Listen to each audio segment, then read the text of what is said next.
CR008096, State versus Deshavion Cole. Can I have parties announced for the record? Alvin for the state. And Ron Ross for respondent. All right, just one moment, everyone. All right, counsel, have you received all discovery? Did you review it with your client? I have, Judge, and I have reviewed it. Court will find that the state is in compliance with discovery. And how do you pronounce your last name? Cool. Cool. Okay. Deshavion Cool. Okay. Did you review the document entitled Application for Community Supervision with your attorney? Did you understand it and sign it? Yes, ma'am. Did you review the true bill of indictment with your attorney? Did you understand it? Yes, ma'am. Counsel, do you waive the reading? We do, Judge. State, are you proceeding on the indictment as presented? We are, Your Honor, that's correct. Mr. Cool, did you review the court's admonishments with your attorney? Did you understand it and sign it in all the appropriate places? Yes, ma'am. Did you understand you're charged with tampering or fabricating with physical evidence with intent to impair as a third-degree felony? Range of punishment is anywhere from 2 to 10 years in prison and up to a $10,000 fine. Did you understand? Yes, ma'am. If you have a plea with the state, the court does not have to follow your plea. If for any reason the court does not follow your plea and give you more than you bargained for, the fact that you entered a plea will not be used against you and you will be allowed to withdraw your plea. Did you understand? Yes, ma'am. You have a right to jury trial, a right for you or your attorney to cross-examine and confront any witnesses the state will call, and the right to remain silent. By entering this plea, you're giving up those rights. Did you intend to give up those rights and enter into a plea in this case? Yes, ma'am. Counsel, has your client been able to provide you with any defenses? He has. Do you believe he has a rational as well as a factual understanding of the charges against him? Yes, I do. Do you believe he's currently competent and was legally sane at the time of the offense? Yes, I do. Mr. Cole, has anyone threatened you, coerced you, or placed you in fear to get you to enter the plea? No, ma'am. Anyone promised you anything other than the plea? No, ma'am. Are you satisfied with the way you've been represented? Yes, ma'am. Are you a U.S. citizen? Yes, ma'am. Court will find that defendant has knowingly and voluntarily waived his right to jury trial. Oh, I'm so sorry. You know, you get into a habit of saying certain things. So, not that you're a U.S. citizen, but if you're not a U.S. citizen, by entering this plea, you could be deported, denied naturalization, or re-entry into the country. Do you understand? Yes, ma'am. Court will find that defendant has knowingly and voluntarily waived his right to jury trial. Did you review the plea bargain page with your attorney? Did you understand it? Yes, ma'am. According to the plea, punishment is to be assessed at 8 months. 8 A year. years. I'm sorry, just 1 second. Mhm. Off the record, Corporal Izazari. I think this is Guadalupe. They'll answer. Okay. I'm so sorry about that. According to the plea bargain agreement, punishment is to be assessed at 8 years in the prison. There's a $1,500 fine. There's no application for deferred adjudication. The state recommends community supervision. Did you understand? Yes, ma'am. All right. And you all have checked the Yes, concurrent with? I'm ready to write it in. I realized after I started that I forgot to write it in. No problem. Thank you. All right, so this is to run concurrent with 2025 CC 008119. Did you understand that to be the plea? Yes, ma'am. Defense? It is, Judge. State? Yes, Your Honor. Did you review the waiver of appeal paragraph with your attorney? Yes, ma'am. Did you understand it and sign it in both places? Yes, ma'am. By signing that, you're waiving your right to appeal. The only items that can be appealed are written pretrial motions that have been filed, heard, and ruled upon by the court. Did you understand? Yes, ma'am. Counsel, have there been any such motions? No, Your Honor. Outside the agreement, the state is requesting that your community supervision be for a term of 8 years. There be a TAP evaluation, 200 hours community service restitution, MRT, the gun safety course, GED or high school diploma, gang evaluation, and ISP and random UAs. Did you understand those are recommendations from the state and the court does not have to follow those recommendations? Yes, ma'am. Then to the offenses charge, how do you plead? Guilty. State, any evidence? State offers into evidence states exhibit 1 with the And there are no objections, Judge. Right. Did you review the waiver and stipulations with your attorney? Did you understand it and sign it in all the appropriate places? Yes, ma'am. Again, did you understand you have a right to jury trial, a right for you or your attorney to cross-examine and confront any witnesses the state will call and the right to remain silent? Yes, ma'am. Did you understand that today the state will be presenting evidence in the form of witnesses' statements and police reports, but most importantly, there'll be no live testimony? Did you understand? Yes, ma'am. Court will find that defendant has knowingly and voluntarily waived and consented to stipulation of testimony and stipulations. Court will accept into evidence states exhibits 1 and attachments and review the same. Why were you in Michigan? That's where I'm from. All right. So, but no, it says that you left Michigan to come here. Yes. His mother lives here now. Oh, I'm sorry. Yes, so. Yeah, my mother lives here now. All right, so is she the one who brought you to Michigan with her? I'm sorry, Judge. Oh, the reason why I'm asking is because in this, the police asked you, why did you have a gun? And you said because of things that had happened in Michigan. Oh no, I'm sorry if you misunderstood. If they misunderstood, but it was something that happened here. It was something that happened here. That's why. So, May I think I understand a little bit about the background. If I understand correctly, correct me if I'm wrong. He was shot and Yeah. then he was sent to Michigan where I think his father lives or a family member lives to No, I was shot last year, like after moving here. I lived in Michigan my whole life. so in Michigan, who lived with you in Michigan? My father. All right, so your mom didn't live with you in Michigan. No, my mom, she did up until 2021. My mother moved here and I moved with my father. So your mother moved to Texas Yes, and you stayed in Michigan with your father? yes, ma'am. So why did you leave Michigan? Um, I left Michigan to move here. My mother and my father recently just passed away. No, but I mean before that, because in here, there's a statement from your father to the police saying that you didn't want to follow his rules in Michigan. That's I mean, that's what it says in the police report.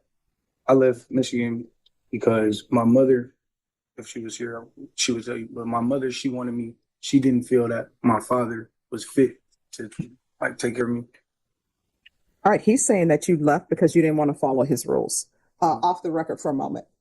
That I'm just reading what's in the police Yes, report. ma'am. So, police report is your father is saying that he had previously lost another child by accidentally driving and hitting them.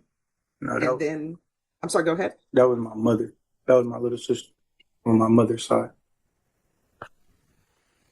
All right, then this police report is all wrong. Yeah, I'm sorry, Judge. No. It's hard to understand.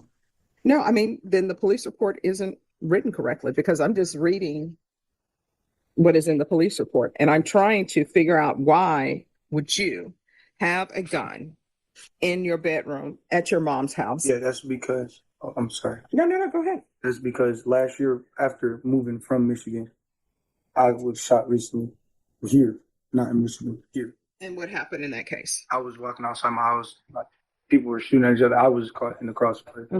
So do you have gang affiliation? No, man. All right. So, and what's with all this juvenile stuff? That was me being a young, dumb kid. I mean, well, it seems like you're still doing that because I still don't understand why you have a gun in your house. Did you tell your mom there was a gun in the house? No. And then your brother gets shot with the gun and you're trying to cover it up. Then your mom ends up getting arrested. And I understand tensions run high, her child's been shot, Yes, but you're just bringing chaos to your house. yes, man. I understand. How far did you go in school? To the 10th grade. All right, But- why? Oh, it's because those juvenile cases, I was in school in juvenile. So like out of juvenile school, like 10th grade, but I'm really in the 12th grade right now. Well, I mean, by age, you may be in 12th No, grade. I'm talking about credit. Okay. But sometimes by knowledge, not 12th grade. So before you were taken into custody, were you in school? No, ma'am. Why not? Because the school year was ending and I just moved here. So my mom and we were moving like a lot of places, so we were trying to find out which school would be best for me. All right, why are you all moving in a lot of places? Because I'm sorry, but I had recently, like I said, I got shot. So we were moving away from there. Cause I was gonna start school and then I got shot. My mom didn't want me like around because the area we were in was not a good area. So we moved and it was a school right by my house. I actually was starting to go. All right, in your 17 years, you have done nothing with your life but cause chaos, confusion, and hurt. Going in and out of juvenile detention. For what reason? Who knows?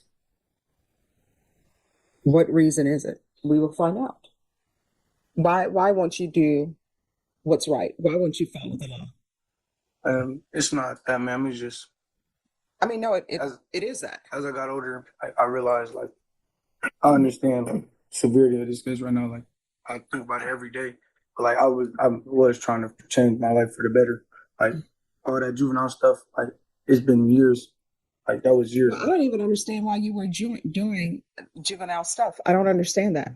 It's life is simple. You go to school, get your education. Yes, ma'am. Unless you're saying your mom is a bad mom, I don't know. I'm not in your household. So then it's you. Why won't you follow rules? And why are you out here tattooing? And what is that? A bag with money on it? Yes, ma'am. What's that supposed to mean? It's just I just like the tattoo. It's not a that tattoo has not been done well.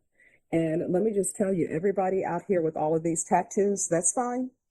Get your tattoos, but then deal with the consequences. Don't come back and say somebody won't give me a job because they're looking at me because of my tattoos. That's all on you. Yes. And what is the tattoo of the name across your eyebrow? That is my little sister that passed away now. All right, so why put it above your eye? I was young when I got this tattoo. I Uh-oh. felt like I was 15 at the time.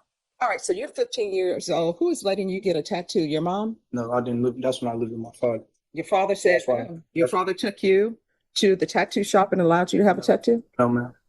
So you're not obeying anybody's rules. You're just doing what you want to do, acting as though you're an adult. Have you ever had employment? Yes, ma'am. Doing what? I worked here. Actually, it was like a month before I got locked up. I worked for Zenith Promotions. We worked for a project called the Parker Project. We help families with kids with cancer. We raise money for them and stuff like that. So a tour to go like tell them pay for like transportation, food, housing, stuff. How are you raising money? It's like donate, like it's community funded basically. Like like you see those people that stand outside of the stores like Walmart and stuff. Mm-hmm. And we got like waivers. Let me just tell you, if I place you on probation, that's going to be something that you do in your spare time. That's not going to be your employment. Yes, I understand.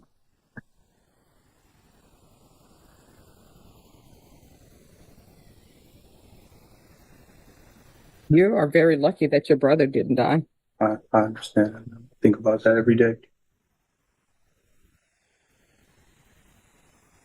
All right, the court is going to sentence you to 8 years in the prison, suspended and probated for 8 years. There's a $1,500 fine. That will be probated. There's to be regular reporting by Zoom or in person, regular random UAs, proof of employment within 45 days, or proof of full-time enrollment in school. There's to be no employment as a home health care provider or with minors. Field visits 1 time per month until further notice. Gang evaluation. 200 hours of community service restitution. You're going to either have your GED or either he's going to do some type of trade school.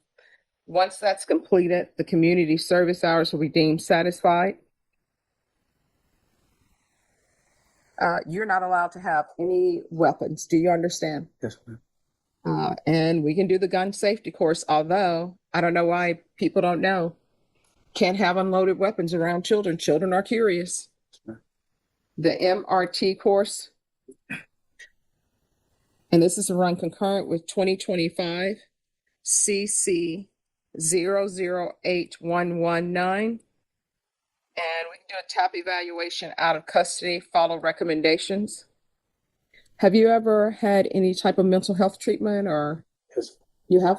Yes. Have you ever been diagnosed? Yes, ma'am. All right, so we're going to do a MIC evaluation. That can be out of custody and a referral for Center for Healthcare Services. Probation, is there anything else? Is there anything else you need from the court to be successful? Did you review the document entitled Trial Court Certification of Defendant's Rights to Appeal with your attorney? Did you understand it and sign it? Yes, ma'am. Because this is a plea bargain agreement, because I followed your plea bargain agreement, and because you waive your right to appeal, you do not have the court's permission to appeal. Because this is a felony conviction, you're not allowed to own or possess any weapons or ammunition. If you have a question over what a weapon or ammunition is, you'll need to speak to an attorney. Do you understand? Yes, ma'am. All right, we can go off the record. Here's the thing. I don't know everything that's happening in your life. I know a little bit. I've read the police report, and you're not on a good track.